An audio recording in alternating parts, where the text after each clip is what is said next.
आज से लगभग 5000 वर्ष पहले द्वापर युग के बाद जब कलयुग की शुरुआत हुई, तब त्रिदेव सहित सभी देवताओं ने पृथ्वी से दूरी बना ली, क्योंकि यह युग देवताओं के आगमन से बिल्कुल परे है।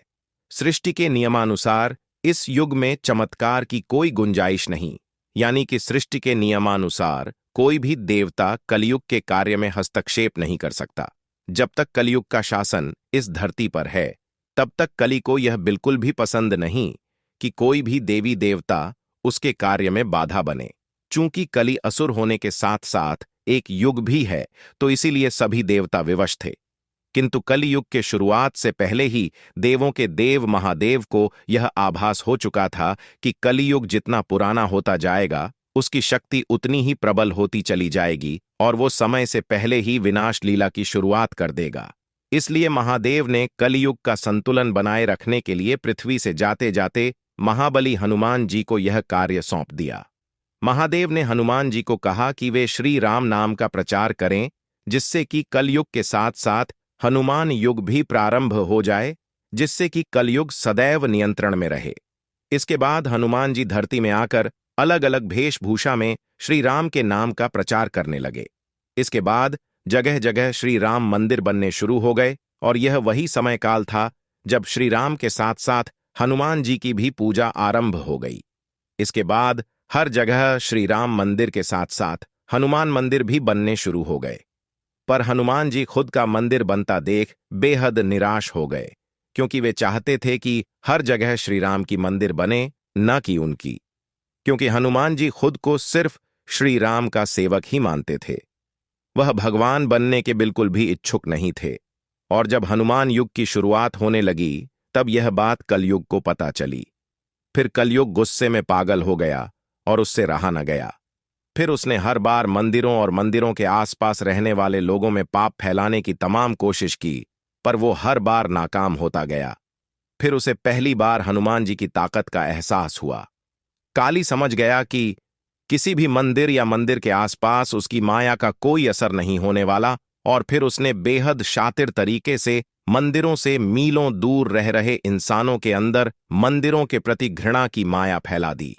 और फिर कलयुग की माया में फंसकर लोग मंदिरों के प्रति काफी हिंसक हो गए। फिर लोग मंदिरों को तोड़ने के साथ साथ साधु संतों को भी दंडित करने लगे। इंसान एक दूसरे के दुश्मन बनने लगे।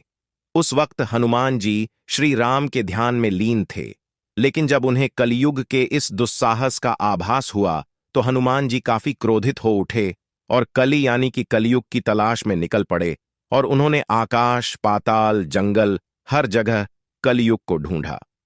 फिर इतने खोज के बाद आखिरकार दोनों आमने सामने आ ही गए।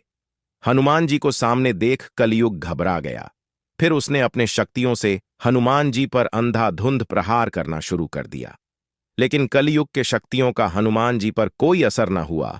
और फिर कलयुग ने अपनी माया दिखाई और हनुमान जी पर हावी होने की कोशिश की। कुछ देर तक हनुमान जी कलयुग के इस ताकतवर मायाजाल में उलझे रहे, लेकिन कुछ क्षण के बाद कलयुग का यह बिछाया हुआ मायाजाल भी टूट गया। फिर हनुमान जी ने श्री राम का नाम लेते हुए कलयुग को वहीं धूल चटा दी और कलयुग को युद्ध में हराया। लेकिन कलयुग को समाप्त नहीं कर पाए, क्योंकि कलयुग सिर्फ एक दैत्य नहीं बल्कि एक युग भी है, जिसे समय से पहले समाप्त नहीं किया जा सकता। फिर कलयुग वहां से गायब होकर कहीं छिप गया, और उसी समय से हनुमान जी और कलयुग के बीच ऐसे ही तमाम युद्ध होते चले आ रहे हैं। हर बार हनुमान जी ने कलयुग को शिकस्त दी। इसीलिए बुराई कुछ समय के लिए अच्छाई पर हावी जरूर होती है, पर अंत में जीत सच्चाई की ही होती है। और हनुमान जी के इन्हीं प्रयासों से ही अब तक कलयुग समय से पहले घोर कलयुग असफल रहा, वरना अब तक तो कलयुग धरती पर विनाश लीला रच चुका होता। यदि आज धरती में कहीं अच्छे कर्म हो रहे हैं, यदि कहीं ईमानदारी है, यदि कहीं सच्चाई है, तो वो हनुमान जी की ही देन है। और इसलिए हनुमान जी को कलयुग का देवता भी कहा जाता है, क्योंकि इस कलयुग में एक हनुमान जी ही है जो सच्चे लोगों का सहारा है। तो आज के लिए इतना ही। यदि वीडियो पसंद आई हो तो वीडियो को लाइक जरूर करें। जय श्री राम, जय हनुमान।